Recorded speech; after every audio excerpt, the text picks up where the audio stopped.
All right, it's time to do the Squared Circle Jerks WWE review for the week.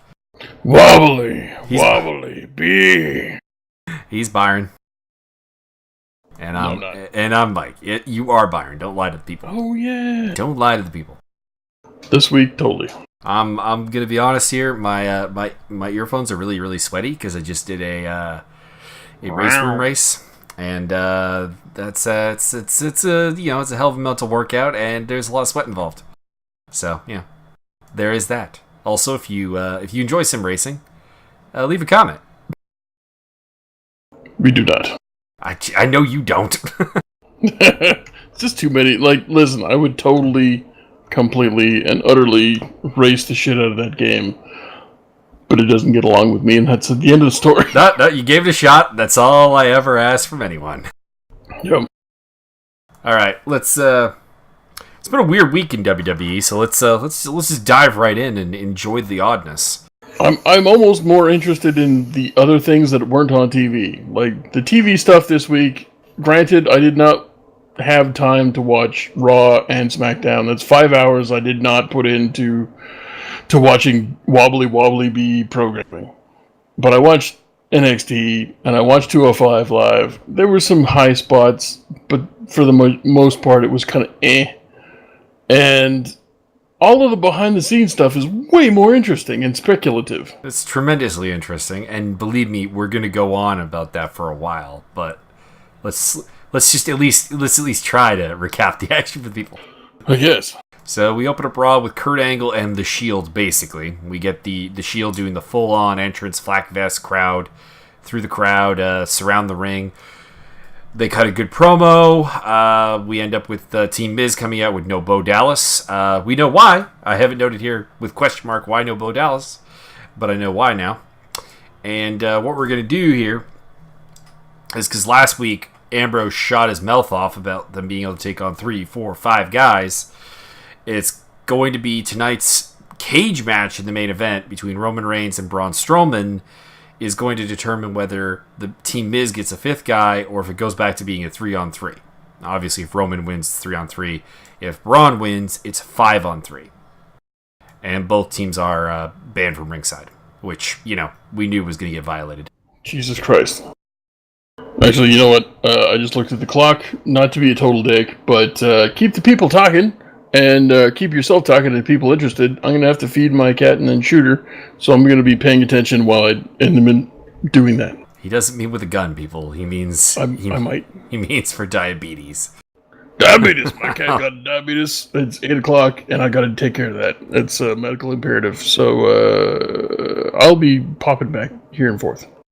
Then we had Elias Sampson and the Club give us a little musical number. And I laughed at this. And it was funny. And that was fine.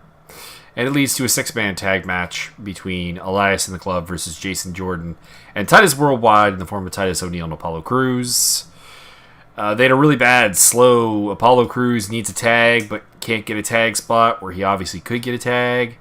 But, everything else was good. Crews gets the pin on Anderson with his sit-out powerbomb. And, this was a really good 6-man, actually. Kind of a weird feud between Elias and the Titus Worldwide still. Then we had an MO promo. This just ends in setting up her and Bliss tag teaming against Mickie James and a mystery partner. Mickie James is old. Betty White jokes. Nothing really all that good here. Jack Gallagher and Cedric Alexander had a match with Brian Kendrick and Rich Swann at ringside. A pretty cool way of neutralizing Kendrick with a leaping DDT from Swan, and Alexander gets the win with a lumbar check. These two could have a much better match, but it was acceptable. Then we had a Miz TV spot, basically just saying, the Shield is a nostalgia act, and it's a bit weird with Cesaro with the mouth guard in because of his teeth. And the only thing I'll say here is that where this went with who the 5th man ended up being, and also the emphasis on we are a family, kind of rang hollow when you're trying to say... Wait, time out. So, Miz was trying to do the family thing? Yes. That's the dumbest piece of garbage booking I've ever heard of. Yeah, it was not good. And here was where the stipulation for the cage match gets added. Sasha Banks versus Alicia Fox. Fox claims that she didn't tap last week and she was scratching her nose, and where is her t-shirt? In fairness, I have to say this. 10 years with the company and no t-shirt? Man, WWE merchandising sucks. Wait, she wasn't wearing a t-shirt? No. She doesn't have a t-shirt. Like, she doesn't have one in the merch shop. No, I'm disinterested now. I don't care. Sasha Banks wins with a bag statement. Fox freaks out post-match and attacks her backstage, and impotent referees come in. It's all bad. It's all bad. In fairness, we do know that this is because Nia Jax didn't show up to Raw. So I guess we can give it some leeway because of short notice, but still terribly done. Then we have Enzo time. He recaps his title loss. Kalisto comes out, dresses the man who runs the division, and we get the English and Spanish promo. And we end up with a mixed tag match, or a tag match, pardon me. Or did we? No. This is where the NWZO, as it's been termed by some, comes out. Daivari, it's Arya Daivari, Noam Dar, Tony Nese, and Drew Gulak come out. They jump Kalisto, beat him down. Mustafa Ali tries to make a save, but in the end fails. My immediate thought of this is, where the hell were Alexander and Swan? Because we saw them earlier on, and they've kind of been on Kalisto's side for this. Like, they celebrated the title win and everything, so not having them there was a bit silly. For some reason, I don't like Gulak in the mix with this faction, but I don't know. Could just be me. Because he's white. It's not because he's white, because Tony Nese is white. I mean, he's kind of orange. He's pretty white. Then we had Seth Rollins and Dean Ambrose defending their title against The Bar. Didn't really like that the Shield members got separate entrances, despite, the fact that we have the, Shield reunion and everything. Like, they came out to their old themes, or their singles themes, I should say. So, listen, this is the WWE. Continuity, even within a faction, means nothing. I'm aware of this. Should probably just be discontinued. I mean, they could put the NWO back together right now, and then they'd probably still give them all separate entrances because they're that fucking stupid. Yeah, pretty much. Also, they're kind of stupid for not putting the NWO back together right now, because they got a lot of Bullet Club guys who can fucking rage. Yeah. Sly Marbo raging into infinity. Go on. Yes. I really like this match. This is a really good match. If you do bring it to yourself to go back and watch some Raw, watch this match. It's a good match. Aside from the fact that Rollins did his frickin' Rainmaker D again. And Dirty Deeds for the win. And they retained the titles. And then a hilarious pep talk from Curtis Axel to Braun Strowman, Sheamus, and Cesaro about how they're going to win at TLC. It was really good, actually. It was hilarious. And Sheamus and Cesaro don't really buy it. And Sheamus, I think it was, goes, our fifth man, he wouldn't be afraid of Roman Reigns. Then Braun Strowman gets up in Axel's face and goes, you want to go fight Roman Reigns? Go do it right now. And Axel gets all hyped and hulked up and goes running out of the room to go find Roman Reigns and destroy him. I enjoyed that. Then we go on to the third hour. Finn Balor cut a promo where he ends up being the Pumpkin King. That's really all I have to say. Alexa Bliss and Emma face Mickie James and mystery partner Bayley. It's a fine match. James gets the pin on Bliss to build up their match at the pay-per-view. Fine work. Sheamus, Cesaro, and Braun run into Miz in backstage. Miz wants to know where Axel went. They say Axel went after Roman. And they find Axel hung from a forklift by his feet. And he's been beaten up. And Miz says, Curtis Axel is a great man, is a fine man. I value him a lot, but he was never our fifth man. So the mystery there continues. I know what the answer is. I know you do. Mickey and Bayley have a friendly moment. Mickey cuts a promo. Fox and Banks are confirmed to be on the pay-per-view. And then we get the main event of the evening. Steel cage match. Braun Strowman versus Roman Reigns. And I kind of enjoyed Miz on commentary, which is nice. But everyone interferes in this match, of course. And, it's pretty good until Kane shows up. And then it actually gets really good because they, do some tombstone, chokeslam, and running power slams on Roman, and Braun pins Roman for the 3 count. So Kane will be the 5th guy. The crowd was actually into Roman Reigns for the first time in a long time because they're into the Shield. Which makes Roman Reigns kind of like the new Triple H, where on his own, we don't really dig him, but as part of a faction, we do. And the only thing I'll have to say about this is you're harping on about how the Shield is a nostalgia act, and you bring back Kane as your 5th guy. It's like the ultimate nostalgia act. The only issue I have with bringing Kane back as a nostalgia act is they didn't do the mask right. True. They need, like, a form-fitting, skull-encompassing battle mask. You know what I'm saying? Like a fucking... like a Mad Max, but leather, just angry-looking, like with a portcullis for a mouth, battle mask. I would dig that. You know what I'm saying? But they do the weird fake half wig. Whoa, this is, going all the way back to, 2002, guys. Fuck off. Or, go back to the 90s if you really want to go nostalgia style. That would be fine. So, what evolution? Then we go over to SmackDown. We start top of the show. Tom Phillips is on assignment, so we get Michael Cole. Tom Phillips. I wrote here boo because I don't want that. Michael, we found out 2 things, Michael. Then we have Daniel Bryan come out, and this was the biggest pop of the week because they were in Seattle, Washington, which is the home state of Daniel Bryan, and he runs down what's going to happen tonight. He calls out Sami Zayn. Sami Zayn comes out all fun and dancing, and I kind of like this. I like this heel turn from Sami. He just blames the fans. He's talking about how there's a lot of similarities between me and Daniel Bryan, but the fans embrace Daniel Bryan. They didn't embrace me to the same level. That's why I haven't gotten places. And the only thing I don't like is I don't like them constantly poking fun at Daniel Bryan and the retirement. Just because it just seems to be if you want to keep this guy around, what the hell are you doing? Let's stop poking at him. He seems very uncomfortable with it. Actually, I think he welcomes it. I don't know. He seems kind of uncomfortable. No. Could just be maybe on camera, but in reality, that dude wants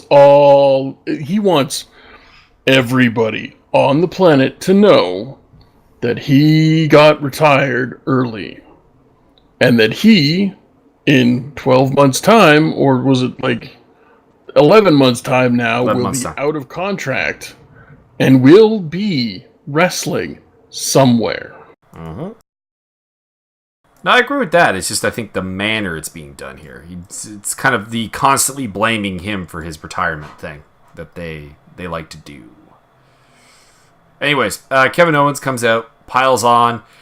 Makes the very salient point, to be honest, that Daniel Bryan is now the authority, and he is a hypocrite. And he is what he has fought against for years. And Daniel walks out after saying he does what's best for the fans, which they turn into does what's best for business. And he walks out after being called a sellout. And there's still catcalling him from the ring, and he goes, "Yeah, I'm walking out. I'm going to go in the back and find a couple guys who want to kick your ass." And we leave it at there for now. And then we have Charlotte, Becky, and Naomi versus Natty, Tamina, and Lana. You know what? It's a decent match with Carmella on commentary. Lana taps out to the figure 8. And Natty assaults Charlotte post-match. That's... way to put over your potential best new wrestler of the year. Well, Charlotte reverses it and sends her running. Well, they clearly don't expect Lana to be they don't want to push Lana, and which begs the question: why did you bring her in to wrestle to begin with? I don't know. She's clearly the best new female wrestler on the planet right now. Like, I can't point somebody else who debuted in the last 3 years. Anybody who debuted in the last 3 years on the main roster. No, I mean anywhere that had an initial impact with their opening match. Shayna Baszler. I guess. I haven't seen them. Like, I'll take your word for it, and I'll run with it. We'll put Shayna Baszler in the running to be best debuting female wrestler of the year, of the last 2 years. Mm-hmm. Then, where was I? Oh, here we are. Daniel Bryan tells Owens and Sammy who they're facing. It's going to be Randy Orton and Shinsuke Nakamura. Again? I said, no Orton, please. Just let me enjoy Shinsuke versus these two men. Then we had Pulp Fashion. Have you seen the Pulp Fashion yet? No, not yet. Was a little hit and miss. So the basic deal here, is they're interrogating the Ascension for some reason, and in keeping with the theme. Then, well, I'm just saying for some reason, keeping with the theme, but there's no real reason. And they give Tyler Breeze, so I think it was some kind of baked good, and he eats it. And it has raisins in it, and he's allergic to raisins. So he's passed out on the ground. And the Ascension are like, we can help him, but you have to be our friend. And they give him the most comically oversized needle, basically parodying the stabber in the heart from Pulp Fiction.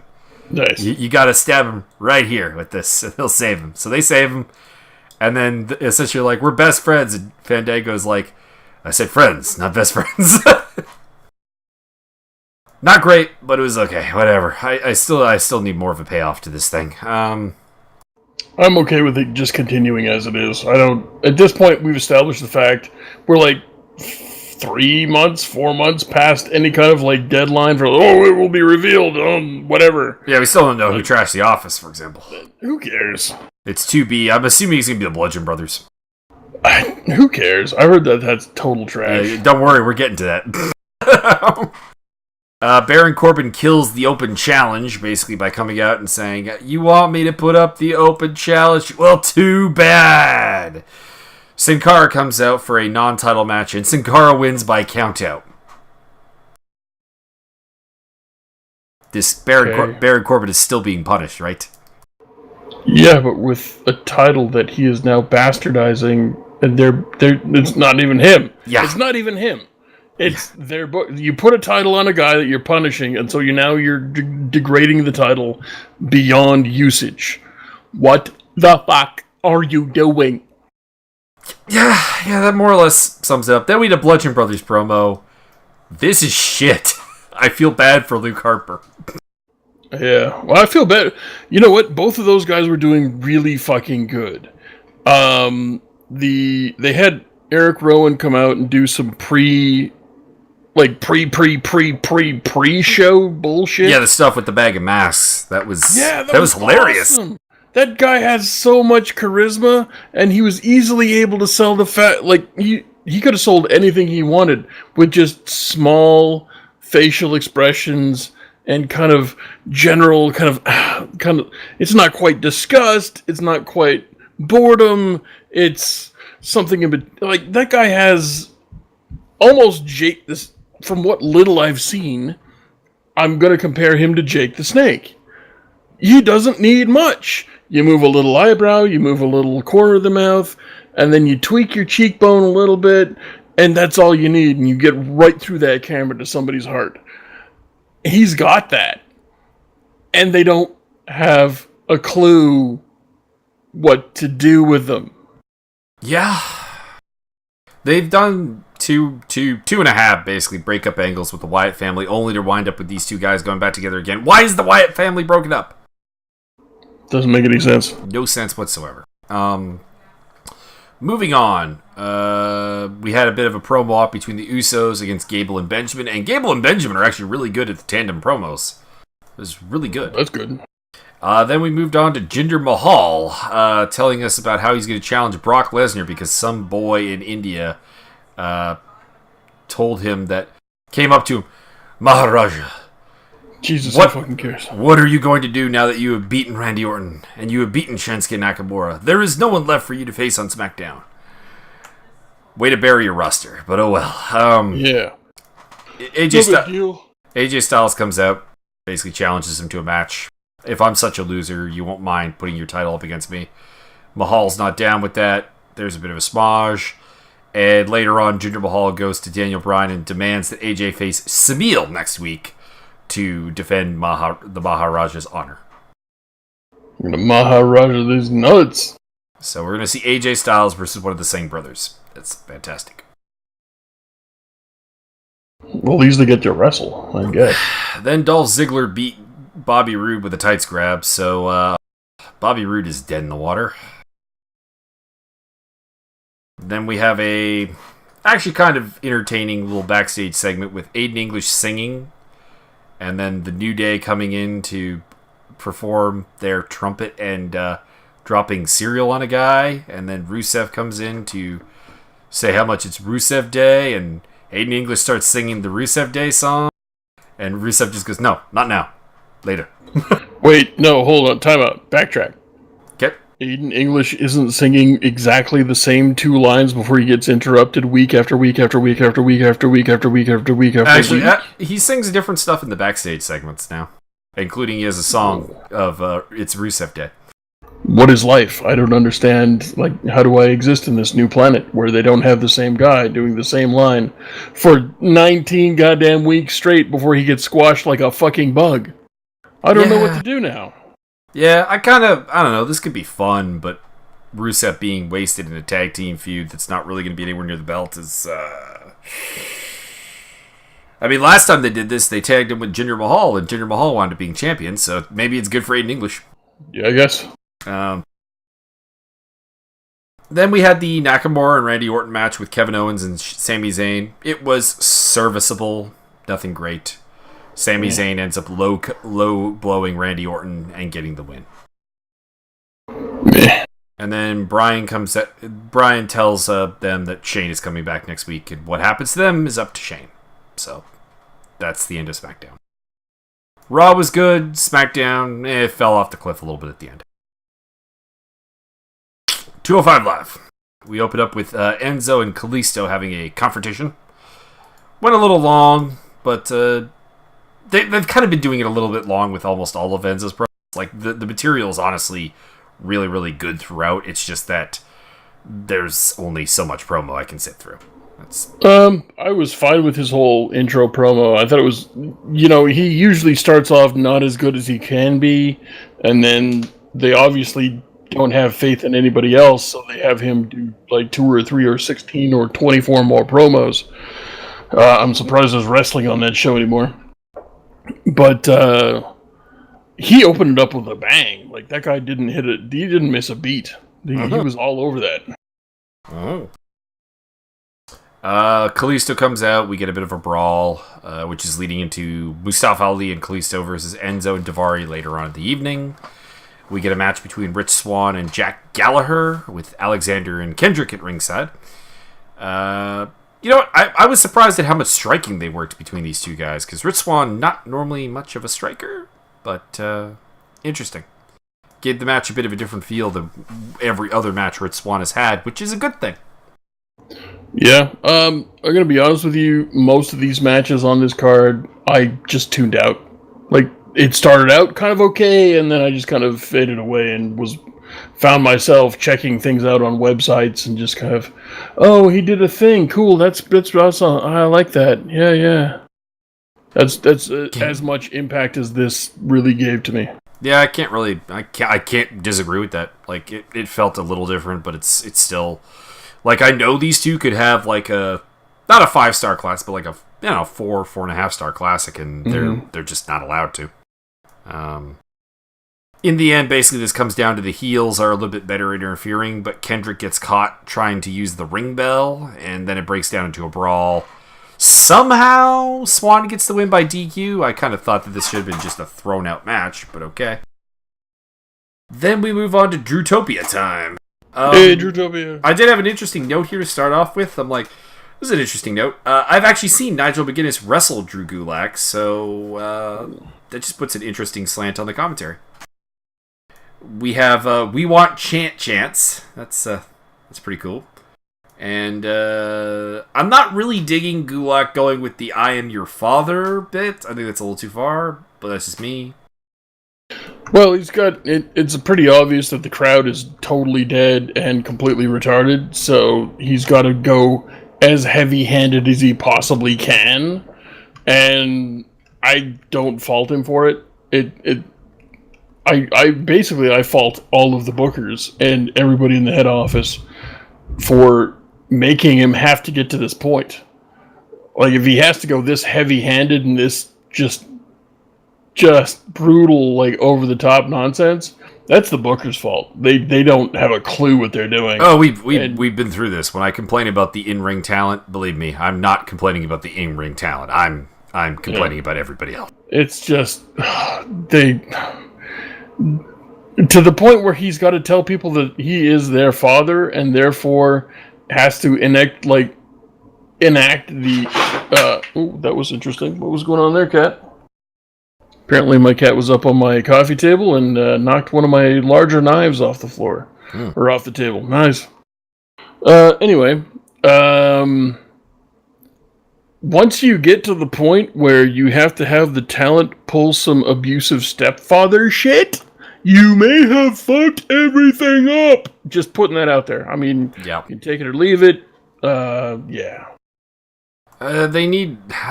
At some point, this just became him showing PowerPoint presentations, and that's not good. I like this angle when it started, and I liked where it was going during the entirety of the Ali feud, for example, but lately... it's not doing anything for me anymore. No, I mean, Ali had they had him on a hot streak. They had him up in everybody's face. They had him really on the market as far as faces on 205 Live. Like, he had a crowd reaction. It wasn't that strong, but nothing on that show is, because Vince has conditioned everybody to hate the show. But if anybody was the face, that was the guy, because Austin Aries is gone, and Austin Aries was the most charismatic person on your roster, period. And then you let him go, whatever. Anyway, if there was anybody on 205 Live that was an organically grown in-house face for the show, it was Mustafa Ali. And they couldn't keep it rolling. They don't know what they're doing. They have no clue. They had no plan what to do with them after they got done with the Gulak feud. Nope. It's like they're stuck in a land where wrestling isn't on TV. And it's okay if you flip-flop wins and losses. Because no one's going to travel the country following the promotion, keeping track of wins and losses. It's like they don't know that radio exists, or TV existed at some point, or the internet keeps track of these things. I don't understand. It's called lack of competition leads to hell of stale product. I guess. That's pretty much all you can really say. Yep. Anyways, Prop 9 is no defying authority, and we're going to get the full slideshow at the pay-per-view, apparently. And then we had Kalisto and Ali versus Enzo and Daivari. I enjoyed the fact that we got Persian, Spanish, and English promos. How multilingual. It was an okay match, and Kalisto pinned Daivari. That's really kind of all I have to say about the in-ring portion. So, move on to NXT. NXT opens up with Sonya Deville coming out. My initial reaction is, shit, why is she in one of the three ways? Because she's terrible. Pretty much, yeah. They really don't know how to hype Sonya Deville up. And what I mean by that is that, don't get me wrong, this girl is... She's not good yet. I will I will preface that. I don't know if they have anyone who can actually teach her to be the character they want her to be. And they're talking about how she is so tough. She was sparring with a dude once, and she tapped the dude out. I'm like, and so is every serious female at a gym ever. Yeah, I'm not going to lay this one on the bookers. This is her. This is all her. That's not what she said. That's Percy Watson talking, man. I don't care. This is very bad because she cannot wrestle or convey. Oh no! My problem here is she cannot wrestle. You're entirely correct, and I don't look forward to her matches. And there's nothing they could say that would make me look forward to her matches. What I'm saying is that the stuff they keep trying to use to hype her is like, do you think I'm a moron? Yeah. Well, that's my problem. Every time they try to tell me how tough this girl is, they're using all the wrong language. For one thing, they're usually calling them a girl. Girls are not tough. Girls are immature women. If you want me to be impressed with how strong and powerful or durable a woman is, you probably should use the word woman at some point. You know, mature adult personage. The other thing is they talk about her in a way that's like, our fan base knows nothing about MMA. Nothing. I'm like, I do. Raising my hand here. I do. I know that her record is a joke in MMA. She was a 2-1 amateur fighter. I know that her level of skill is, I looked it up, she's a blue belt in Brazilian Jiu-Jitsu. I am a blue belt in Brazilian Jiu-Jitsu. That's not impressive. Give me 3 weeks, I'll be a blue belt in Brazilian Jiu-Jitsu. She has some level of Muay Thai background. Not even like ranked. Wow. And you're also like, she tapped a guy out in sparring. I'm like, if you've trained at an MMA gym with enough women in it, you've been tapped out by a girl at some point. Yeah. Because she caught you in an armbar, and yeah, sure, you could probably try and slam your way out of it or whatever. But that's not much of a point. That's not helping yourself. No, I mean, listen, out there in YouTube land, there are legitimate badass motherfucking women out there, and they will beat your dick into the ground because they're tougher than you and they're more skilled than you. That being said, the scientific part of my brain wants to know, okay, she tapped a guy out once in practice. Oh my god, she's a badass. Okay, how many times has she been tapped out by a guy? What's the ratio? Also, how big was the dude? How experienced was the dude? Was he a guy that just walked into the gym?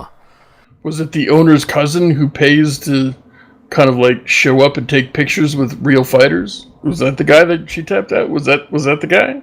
Yeah, this is my problem. Is it has nothing to do with her really. Is that stop treating me like I'm an idiot and I don't know anything about MMA. Your fans do know what MMA is. Yeah, well, I mean, they're stop doing acting like Liv Morgan. Oh yeah, Liv Morgan weighs like 6 pounds and is 1/8 of an inch tall. Don't try and sell me on how tough she is because she's smaller than everybody else.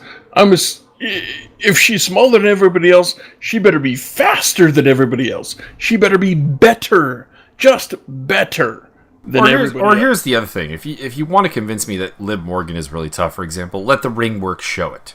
Yeah. Let her go in there, let her put on some ballsy performances, and I'll believe she's tough more than I'll believe she's tough because Percy Watson told me she is. Yeah. And the same with Sonya Deville. Like, if she's tough, it will show. Like, to put the UFC spin on it, Joe Rogan doesn't have to tell me that Joanna Jędrzejczyk is a tough lady. Nope. I watch her fight, and I know she is. She can stand in front of a lot of punches and kicks, and she can defend a lot of submissions and takedowns. That chick is badass. And again, I don't need this hyped for me. Nope. Yeah. So anyways, this led to this is a 3-way match with Ember Moon and Ruby Riott. This was a good match when Ember Moon and Ruby Riott worked together. Yeah. This was a terrible match when anyone had to work with Sonya Deville. Yes. So this is like the 20th week in a row or whatever. So let me backtrack. When Ruby Riott debuted, the first couple matches were the best female matches I've seen in a long time. And then they got her to work with jobbers, scrubs, and people they apparently don't know how to train. And her deadly nightshade, like the double knees into the turnbuckle move, that's awesome. That is spectacular. That should be the brutality / orgasmic high of the match.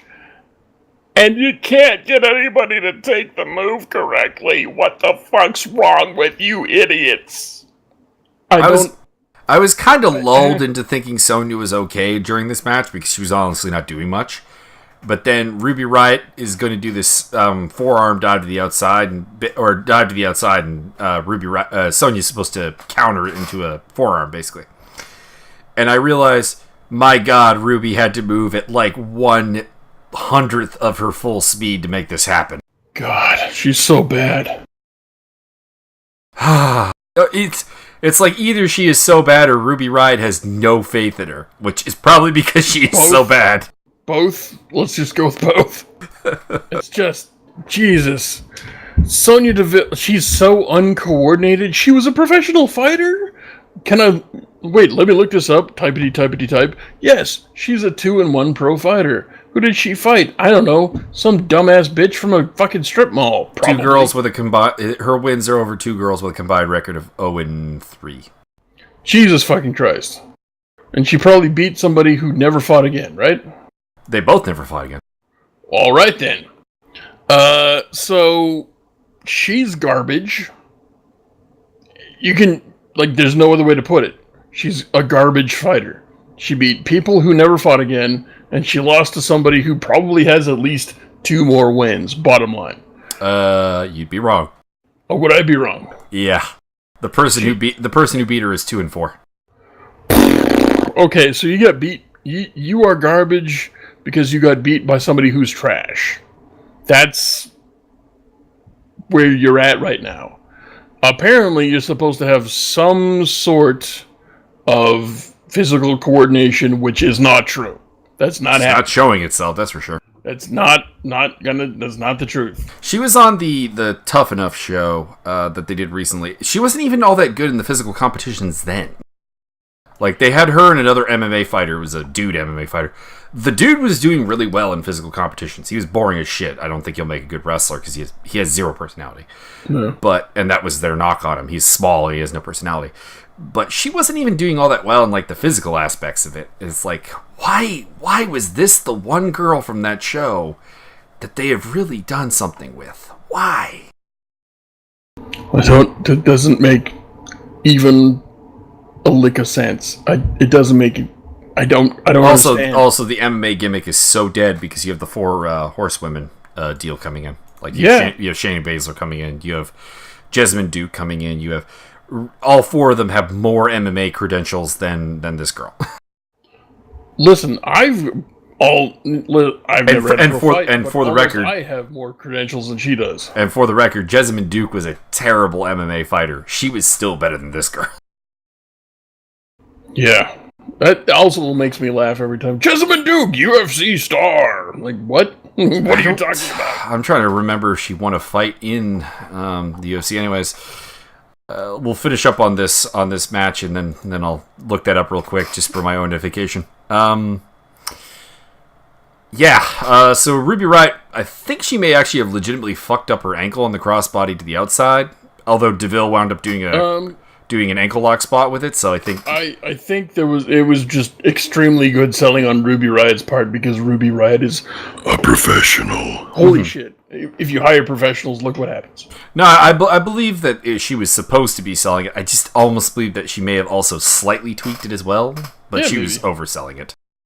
But yeah, they did the ankle lock spot on it, so obviously the injury was intended. Whether she ended up actually injuring herself or not, I don't know.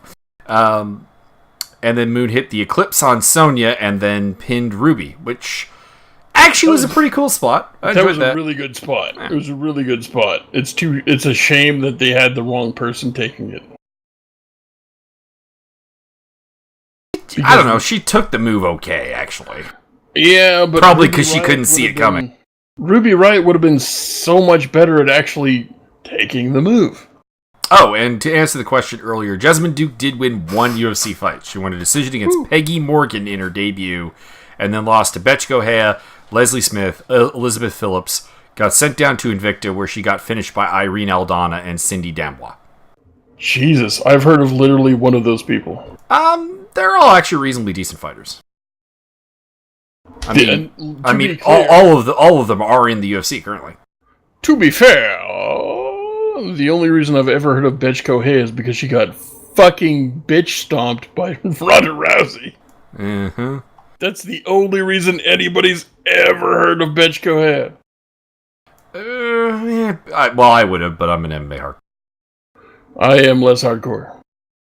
So moving on, we had some video footage of the ROH boys trying to recruit Roddy, and then didn't go well. And then we learned that the last spot in the ladies' four-way for the title will be decided by Battle Royale, and the annoying duo made an appearance. And I kept wishing that William Regal would just be like, "I'm going to kill both of you with my dick." It's the gruesome twosome. I'm going to be honest with you. I skipped over the majority of this promo until I saw them screeching and hollering and plucking their own pubic hair out, or whatever the fuck. And then I backtracked only enough to know that he gave them bad news and didn't pay any attention to the rest of this at all, because they're fucking bad. Yeah. Like, of all the shit that I've said about Sonya Deville, and she's terrible. And unbelievable. Like, unbelievable not in, oh my god, I can't believe it. It's, oh my god, I just don't believe you. At all. These two from Australalia are possibly the worst I've ever seen. I'm trying to come up with, okay, there's mass transit. Outside of mass transit, these two are possibly the worst at everything, except the one chick can do the striking thing. She can do it like a pump kick, like a champ. And the other one's really bendy. Ooh. Yeah, one has really good flexibility. One can do decent timing spots with striking. Everything else is terrible. If you combine these two, you'd still have some chick that was... I mean, I don't want to be petty, but not physically attractive. They're attractive, but they're not attractive enough to make me overlook this. One of them looks like they ate a coconut, and the other one looks like they're the chick from Munch's Scream painting. With hair. That's Billy Kay, right? I don't know which one's which. I don't care to know which one's which. Don't care. I gave you the picture. You did not insert it. So I'm aware. I'm pretty sure you're referencing Billy Kay for everyone who's watching. Spicy. You know I'm too lazy to do this. True. I mean, I gave you the picture so you could just like hit next and have the picture come up, and then you can hit back. If you combine these two, you'd still have some scrawny chick that had a fat neck, big eyes, and was heat repellent with the ability to bend and hit kicks on time. Is that a professional wrestler that you've been training for years? I don't think so. That's the other thing, is that Sonya Deville is still reasonably green. These two are like multi-years in the business. They're veterans by the standards of NXT. Yeah. I don't get it. Moving on, we had Raul Mendoza versus Aleister Black. Velveteen Dream came out and stole Black's vest, which allowed Mendoza some offense, but otherwise he just got squashed. Black Mass for the win. Angry Black Mass. I am not a fan of the Velveteen Dream versus Aleister Black feud. Me neither. Not really anything good has come out of it yet. I would have preferred Aleister Black versus Lio Rush as a feud. Holy shit, that would have been a thing. I'd prefer Aleister Black versus Raul Mendoza as a feud. Yeah. Can you imagine if they had Lio Rush, Indie Star, versus Tommy End, Indie Star, in a match with a 15 to 20 minute time limit? Oh my god! Potential almost match of the year candidate, because we know that there's 3 matches out there that can't... 4! There's 4 matches out there that cannot be even looked at, let alone touched. Mm-hmm. Sorry for having your greatest match this year. That's just your bad. However, this would have been a solid runner-up match.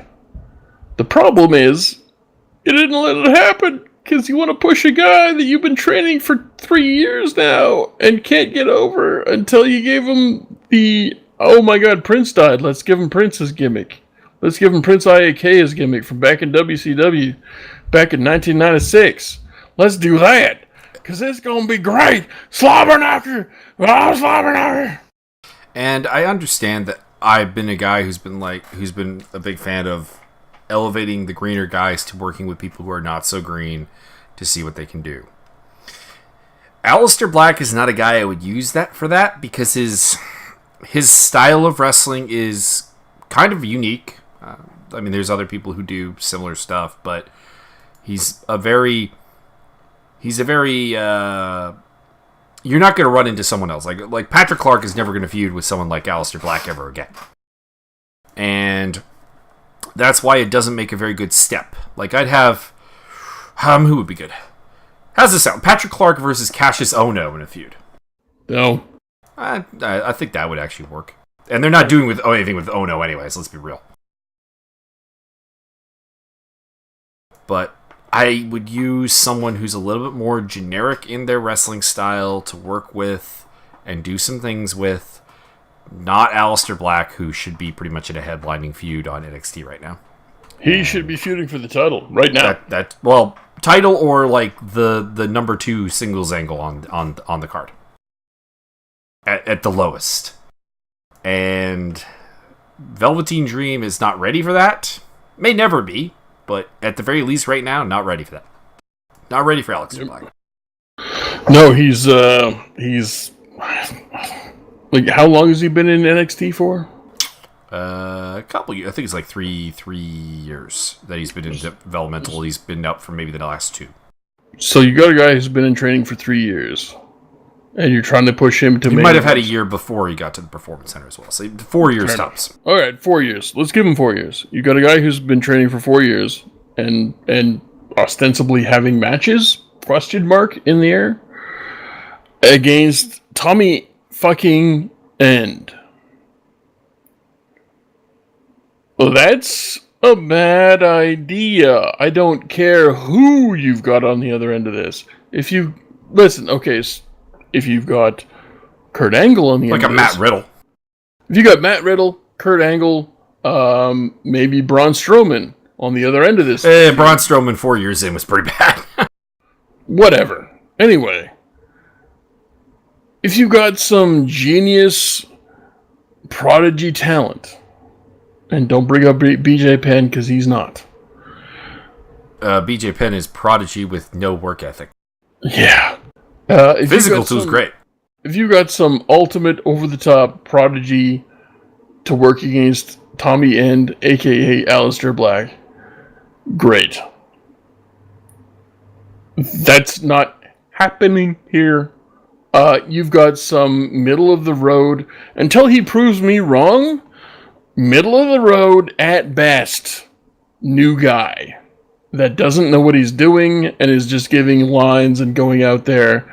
He's got some more charisma than I'm used to seeing from your average middle-of-the-road guy. But will it go anywhere? I don't know. Didn't for Orlando Jordan. So, what am I to expect here? Yeah, I really don't deny any of that. Or you could put him in a program with Leo Rush right now. Right fucking now. I would, if you're asking me who's Aleister Black. Aleister Black should be feuding with, not necessarily for the title, because you got the McIntyre versus the ROH guys, kind of as your top bill. And or Roddy Strong. Or Roddy Strong, or Andrade Cien almost. Which that's bad. Don't go that route. No. Don't go that route. I'm just saying. Let him play out his contract and fuck off. Yeah. But I would have him. Feuding with who else they got? I'd have him feuding like long term with freaking Kenta instead of having a one-off match with him. Yeah. That would be great. That would be fantastic. Or have him feud with Roddy Strong with the winner getting McIntyre. That's the other option I think you have.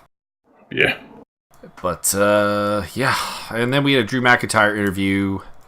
Kind of inspiring stuff. Getting a look into his background. And then Zelina Vega comes in to take over the interview. She compares him to Andrade Cien almost. And they redid the same line like 3-4 times where Drew just said, I'm not ducking Andrade Cien almost.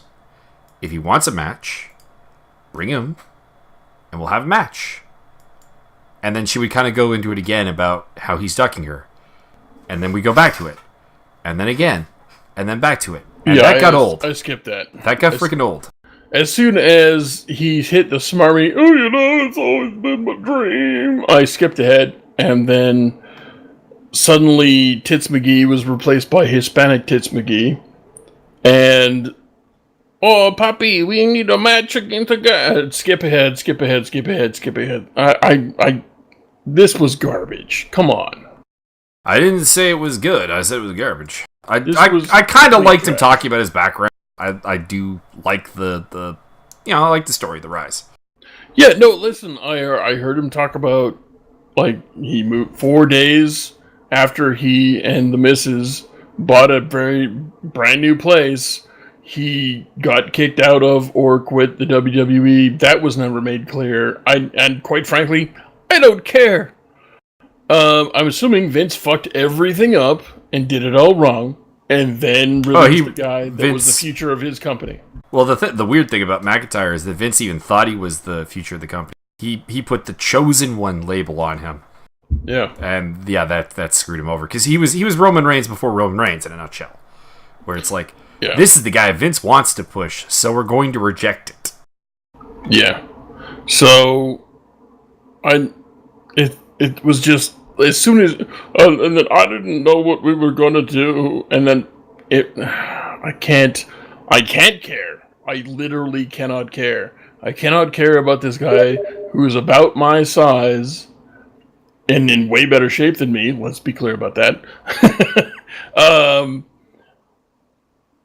Suddenly doesn't know what he's going to do with his life. I don't and or cannot care. Yeah, that was a bit of a thing. Like, when WWE releases a guy, sometimes I'm like, I wonder what he'll do. But when McIntyre got released, it's like, dude will make money in wrestling. Like, that's just all there is to it. Yeah. Got a good look. He's good in the ring. And, yeah. And sure enough, Impact Wrestling was there for him, and the British Wrestling boom was there for him, and yeah, it's a little paltry to... You got the TNA, you got the PWG, you got the ROH, you got the NJPW. You make fucking money, make fucking money. Mm-hmm. And or all of the federations in Britain. Stay the fuck home. Just hit all the circuits. You'll be fine. Yep. I cannot, to reiterate, cannot care. And then we went on to Cassius Ohno versus Cesar Bonomi. Crowd was dead for this match. Absolutely dead. Oh, they were dead for the whole fucking... They were dead for the whole show. It kind of, like, particularly came to me on this one because Cesar hit, like, this actually really nice dropkick apron spot. And the crowd, just nothing. Nothing. Nope. Pin drop. Could have heard it. Yeah. Oh no. I'm not really sure if I could consider this a squash, but you know, Ono beats Benoni with the rolling elbow, and we were talking about this earlier. I have no idea what they're doing with Benoni. Like it seemed like they thought Baz, seemed like they had something with him, and then now they really don't.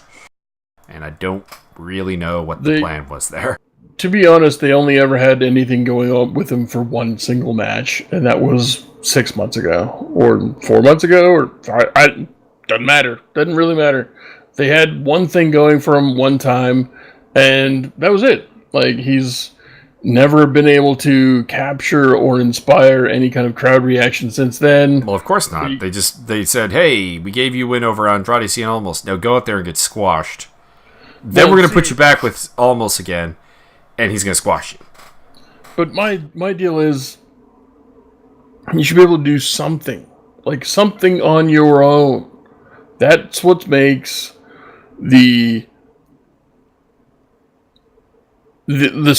at least the headliners versus the random extra dudes they put on the card. Do something, anything. Do like a little gesture to the crowd. Do some sort of spot. Do something anybody likes. He doesn't seem... He's very, very new, very, very green, and doesn't have that in his repertoire yet. So why they put him over Cien Almas right away is beyond me. And why the fuck anybody would expect him to be anything more than he is now is, again, still kind of beyond me. I don't understand. I'm just saying, I would have tried to do something with him instead of just going like, all right, and back to the job pile. I guess, but I mean, then are you going to have another giant on your hands?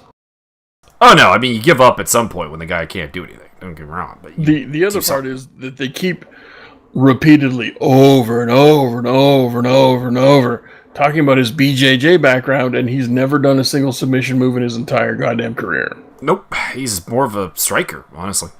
So shut the fuck up about his goddamn submission holds. He's Brazilian. He must be good at Brazilian Jiu-Jitsu. Racist. Technically nationalistic. Then we had Sanity versus Undisputed in a 6-man tag. It was pretty solid. I've seen better work from all of these men, except for maybe Killian Dane. But like, I've definitely seen better from Eric Young, and the Authors of Pain stuff with Alexander Wolf was better than this, and obviously Adam Cole, Kyle O'Reilly, and Bobby Fish have all had fantastic stuff. Kyle O'Fishy. This match, to be honest with you, was very, very clunky and very drawn out, and I have no idea why. Yeah, it definitely feels like it should have been better. I mean, I enjoyed it enough, but when I consider the resumes of these 5 of these 6 men, 4 of these 6 men, not great. And then Authors of Pain came out and went after Sanity, and got so that angle's not dropped, which is nice. I don't know, not great stuff from NXT this week. A lot of stuff to complain about. Not great stuff from 205. SmackDown was okay. Raw was good. So Raw wins the war this week, I think. Hooray. Now let's talk about the backstage stuff. Holy shit, where do we begin? Like, people quitting, people with diseases. Let's start with the disease. So there's reports that viral meningitis, not spinal meningitis. There's also some... I can't remember what it was. There's a conflicting report that it might be something else. The clap. The clap. I have no idea. I can't remember. I know that AJ Styles apparently has been sick for like a couple of weeks, which leads me to believe like the flu. But plus the fact that he's working the pay-per-view card suggests that it was not what the rest of them have. Yeah. Because apparently backstage at Raw, so we got Bo Dallas, JoJo Offerman, Bray Wyatt, and Roman Reigns at the very least are down for the count. Yeah. By the way, who? She's one of the robot ladies who does interviews, and she's banging Bray Wyatt. Wait, they have more than one? Yeah. She's also Jose Offerman, the baseball player's daughter. Don't know who that is. Pretty big deal in Major League Baseball. But, yeah, they're all down for the count. So, funny how that is. Bray Wyatt's brother and Bray Wyatt's lover and Bray Wyatt are down for the count. Huh. Weird. Roman Reigns is down for the count, so that's a little weirder. Although I'll give credit where it is due, because Roman Reigns had to be sick Monday for that steel cage match, and kudos. He soldiered through that, it would appear. Yeah, but now he may have given his disease to everybody else in that match. Well, Strowman and Kane would be the only ones that he may have given it to. We'll Great! See. You've got the only monster in the entire goddamn Federation, and Kane, who is part nostalgic, part monster, part really awesome fan favorite. Indeed. Love me some Glenn Jacobs. So literally every addition to that match that didn't suck that wasn't Cesaro. You fucking idiot. Hey, Sheamus is good. Yeah, no, I'm not going to shit talk Sheamus, but let's be honest. If it was Sheamus and The Miz versus Dean and Tyler Negro, who gives a fuck? I would give a little bit of a fuck, but not much of one. In fairness, a tag match with Miz involved is generally not gonna get me to give a fuck. Yeah, like it could be Kurt Angle, Chris Benoit, and Chris Jericho, and The Miz is the fourth guy, and I wouldn't give a fuck. Yeah, that's how bad The Miz is in the ring. I don't on the mic. Good character, good ring work is so bad. So very bad. So very How bad. does somebody do that much for a living and just be not? If he was a carpenter, broke, just not even beyond broke, he'd probably be on the streets, like hustling for change. Yeah, I don't know. So as a result of this, Bray Wyatt and Roman Reigns are off the pay-per-view, which means we're getting AJ Styles versus Finn Balor. Yay! Whoa, shit, son! And Kurt Angle's return to the ring, which makes me think they were planning on doing something with him at Survivor Series, and they're just kind of stepping it up a month. Yeah. So, yeah, Kurt Angle replacing Roman Reigns. So now it's Kurt Angle, Seth Rollins, and Dean Ambrose versus The Bar, Miz, Braun Strowman, and Kane. Whatever. I will say, Kurt Angle, please don't go off a ladder. I'm not going to say that. I am. I don't need to see that. I'm fine with it. And then let's talk about people leaving the company. So we got Neville, who's gone. That's all but absolutely confirmed by his official release notice. We got Nia Jax, who has taken some time off due to personal reasons. One of those being apparently not happy with the state. Also, not happy with the state of her character. Well, I was trying to build up to a crescendo here. We're gonna go with fatigue. Not happy with the state of her booking, which, I mean, nobody on the roster should be happy with the state of the booking, because nobody in the WWE can book. It's just a fucking shit show that you wouldn't believe. And also not happy with the size of her paycheck. Yes. And then we got Kevin Owens, who has gone home from the South American tour. For one thing, they're on a South American tour. For another thing, apparently it's much, much less severe than the previous two. Nia Jax being the moderate severeness, just basically because of all of the previous problems kind of listed. So she basically, they're going to give her a raise and she can get some time off and come back and be better. Apparently, Kevin Owens, aka Kevin Steen, is just needs. So there's something going on. There's something going on in his personal life, and that's pretty much it. So that's what I'm hearing. That's what I'm hearing as well. Some specifics on Neville have come out that one of the two of the things are pertaining to money. Number one, that he's not getting any royalties from the WrestleMania DVD because him and Austin Aries were relegated to the pre-show and then off the DVD. Yeah, I mean, why wouldn't you put that on the DVD? It was the best match of the night. Yeah, I know. And the other thing, of course, is Austin Aries tweeting about how much money he's making doing bingo halls compared to what he was making in WWE. Yarp. So WWE, way to look like not the big destination. That's just all I can say. Yep. At this point, dear Mr. Ricochet, abort. Abort, pull the string, get the parachute out, abort, abort, abort, abort. Figure out how to take the girl with you. Yeah, or you know what? Maybe she's not worth that money.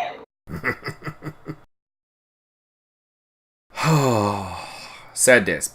Other than that, Impact Wrestling now has Stephen Bonner wrestling for them. I don't know how long that's been happening for, because I just caught it the other day, where him and Moose stole a bunch of stuff from the American Top Team. Seems vaguely suicidal. And that's about all I have to say about Impact. I'm gonna watch the Impact show a little bit, see what I think about it, but well, I'm intrigued. We'll see. I was kind of enjoying Dan Lambert on the mic, so that's drawing me in. And plus, Gleason T-Bow's in Impact Wrestling as part of ATT. What? Yeah. Okay, no, I'm intrigued. Maybe we should start covering this. Yeah, Dan Lambert brings out a couple of MMA guys with him every time, and I can't for the life of me recognize any of the other ones other than one of them is Gleason T-Bow. And I think the other ones might actually... The other ones I think might just be wrestlers kind of playing up the role, because when they're brawling with Impact talent, they're the ones always like kind of doing stuff in a pro wrestling sense, whereas T-Bow just kind of like bats people around a little bit. Just kind of like, oh, you go over there. I don't actually wrestle. Go over there. And the other like 3 or 4 dudes actually like do like wrestling moves and stuff. So I suspect that they're not actually ATT guys, or maybe they're like Bobby Lashley and they are actually pro wrestlers who train at ATT. Which is a weird dichotomy. Yeah, I can't for the life of me recognize them as pro wrestlers or MMA fighters. The one guy is really, really athletic, so if he's in MMA, I expect to see him in the UFC somewhat soon, and if he's in pro wrestling, sign the fucker to a contract. Because he does like some interesting flying strikes and suplexes. But, so that's kind of interesting. I'm going to give that a shot, see how that goes. No news on Lucha Underground front. Anything else you want to share? I can't think of anything. All right. That's it for this week on WWE. And it's an interesting week. Certainly not boring. I'll say that much. I'm interested to see if there's like a giant exodus out of the company. It's time that they really, really, really, really had their shit held to the fire for like an extended period of time. Pretty much, because the product it's been kind of trending a little bit upwards on Raw and SmackDown lately, but that's because it was really, really low. Yeah. And a lot of talent being misused, really no one getting pushed. They're screwing up on like just a merchandise level, because going back to the Alicia Fox thing, like you've been in the company 10 years and you don't have a T-shirt. That's it's not good. And a couple of other people have brought up like the same gripe. Well, I listened to a Rey Mysterio interview a couple of weeks ago, maybe a month ago, and he talked about merchandising. And when he signed, part of his contract was that he got to handle part of the merchandising. So he got to approve or disapprove a lot of things.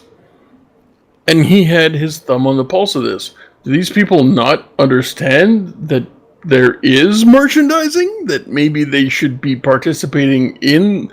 Like, she's been in the WWE for 10 years and is just now figuring out there's merchandising? Well, at this point, it's become part of the storyline. Is why we're aware of it. I'm sure she's been aware of it for a longer time than this. Okay, say something. The women don't really have much power because there's not really anywhere else for them to go. I don't care. And maybe she has and they didn't do shit. Well, then quit. Because there's a lot of superstars that don't have a lot of merchandise, boss. Okay, well then say something. Including again, I keep going back to this with the whole idea that Jinder Mahal makes the company money. He has no merch! He's a heel. I can understand that. Yeah, not if he's supposed to be making the company money. Hey, listen, seriously. He's a heel. All right. Here's the Jericho thing. doesn't have merch when he's a heel. Yes, but here's the thing. When Jericho's feuding with you and you're a face and the feud is going well, your merchandise spikes. Yes. No one's merchandise is spiking off of feuding with Jinder Mahal. I'm not surprised. He's not good at his job. That's my point. Whenever I hear, like, because I hear this regularly from people who are like WWE sheep or something. Well, I mean, Jinder Mahal must be good for business, otherwise they wouldn't keep the belt on him. Like, tell me how. Tell me where the money is. Yeah, like the saying is, follow the money. I just need a sniff, because I know that your domestic and foreign subscribers on the network are going down since he's become champion. The Indian subscribers have gone down. The TV ratings are down. The attendance is down. You have a champion who has no merch, and the people who he's feuding with are not selling merch, at least not in any appreciable numbers. So where is the money? I need that sniff. Yeah, well, like I said, I believe I brought this up a couple weeks ago now. I legitimately could not remember who the champions were. Like, champion of SmackDown, I guess, like, it's not Rusev, it's not Randy Orton, it's not AJ, who else the fuck is on the roster for SmackDown? You got the Fashion Police,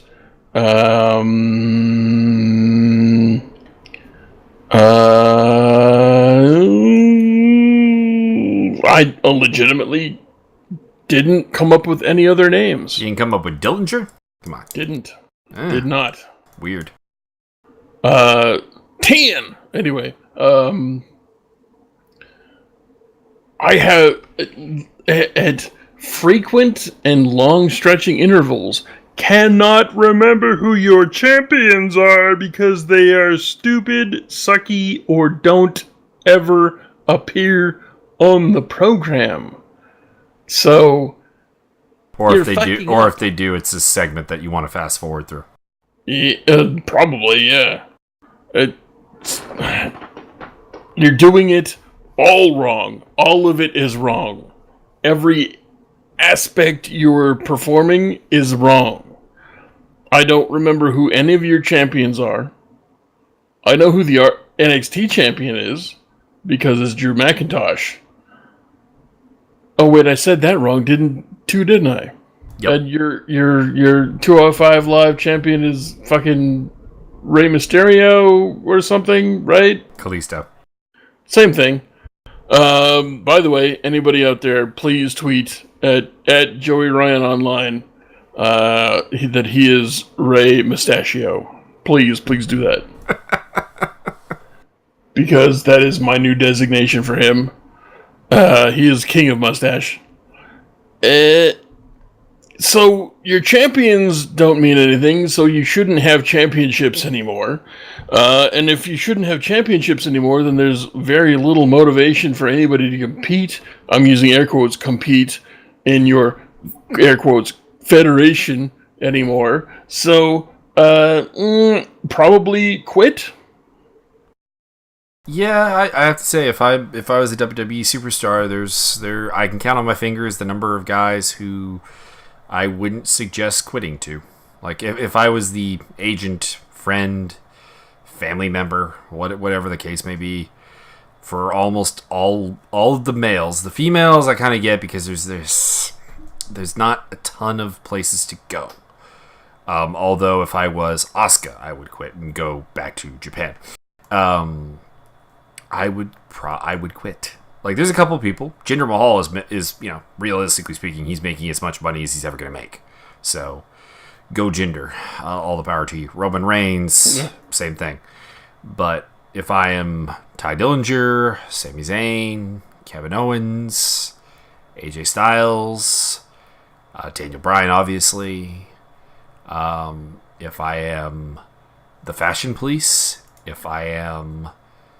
I'm trying to think of like a champion who I would... If I'm Baron Corbin, there we go, U.S. champion, Baron Corbin, I would quit the company. Because this is ridiculous. Anyways, that's enough burying WWE for one day, I think. I don't know. Coming up, we've got, of course, the TLC matches. I'm not going to bother doing predictions because of all the changes they've done to that card. Makes me wonder if even they know what they're doing. It's probably going to be it's probably going to be exponentially. Oh, okay, here's the deal. In a perfect world, it's probably going to be an exponentially way better card than they could possibly book because they're the worst on the planet at booking right now. They're probably worse than the NWA under Billy Corgan, and that's saying magnitudes of order a lot. Oh, how bad has that been? I've not been paying attention. Not a clue. That's how bad I'm saying it's probably going to be. So, since you can't book and you have the biggest promotion in the world, and it takes a combination of rampant disease and rampant dissatisfaction to make you have a good card accidentally on an emergency basis, Jesus, don't anybody ever go to the WWE for any reason other than, I guess they're willing to pay you some money. And what you should do is take your downside. Take your downside. Don't perform on TV. Claim a lot of injuries. Get them to pay you for a while. Go on vacation. Relax. Heal your body up. Get right for the indies. And when they go, whoa, what the fuck going on? You're like, listen. You can suck the left nut or the right nut. Or if you're a lady, pick a butt cheek. Or what have you. Whatever turns you on. And then, when they're done paying you, go back to work with your regular job. Take the superior money, apparently, on the indie scene. And, yeah, that's fine. It's like, use the WWE contract situation as a vacation. As a recharge. Don't go, like, work for these people. What's wrong with you? I'm going to do, like, a dark match or two, because I think if you... Well, maybe, yeah. You came in and were like, no, I'm totally injured. Like, go do a dark match, kind of minorly injure yourself, and then, ride it out. Yeah, like, not even break. Like, just fake some soft tissue shit. They can't prove it one way or the other. Just do that and get yourself some money, a little vacation money. Take the Mr. or the Mrs. to a vacation spot. Hang out in the Caribbean for like 3 weeks. Heal up. I'm using air quotes in here, and just go back to work for PWG, ROH, and JPW. All of the British promotions. Apparently, India and China is a new hotbed market. Probably go work there, and that's pretty much all you need. I mean, WWE's dead. Pretty much. Like, as dead as YouTube's going to be here in, like, 5 years. It's a lot of money to waste, and no one's really particularly willing to give wrestling a worldwide TV deal. So it will live, but, yeah, the pay is not... Apparently the pay is not what we generally think it is. And to add on top of that, they're not utilizing talent very well in general, and, yeah. I think you could probably, honestly, apparently if you can make more money on the indies, and Austin Aries claims you can. And keep in mind, Austin Aries still is on the no-compete clause, so he can't wrestle for things that have TV contracts. Yeah. Which is more money, by the way, if you're not connecting the dots on that one. Yeah, there's not really a hell of a lot of reason to work for the WWE right now. Nope.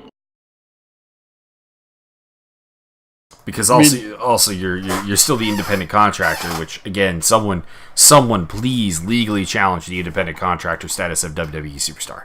Mm-hmm. I know Scott Levy and Marcus Bagwell are trying to do something with that, but I think their status they're too long gone. Like, I think you need someone more recent. Marcus Alexander Bagwell. You need like a class action lawsuit of. Like, people are trying to sue WWE because of the concussion thing. Don't bother with that. For one thing, most of the guys on the list have worked for other places so long that they really cannot prove when the substantially damaging concussion occurred. but you could totally challenge the independent contractor thing. I don't believe it's legal. I really don't. Because, I mean, I don't know of any other business where you can be an independent contractor who cannot go work elsewhere. Anyways, that's my soapbox for the day. Are we done? I think we're done. Yeah, I don't have anything else to say. All right, so tune in next time. We'll probably be doing Mike versus Byron this week, where we talk about MMA or pro wrestlers who make good MMA fighters, and then we'll have the WWE recap, and we will have maybe something with Impact Wrestling, and that's about it. Pretty much, yeah. So peace out and enjoy your week. Or don't. We're not your mother. I mean, I still want to see people enjoy their week. No, fuck you! I mean, okay, sure.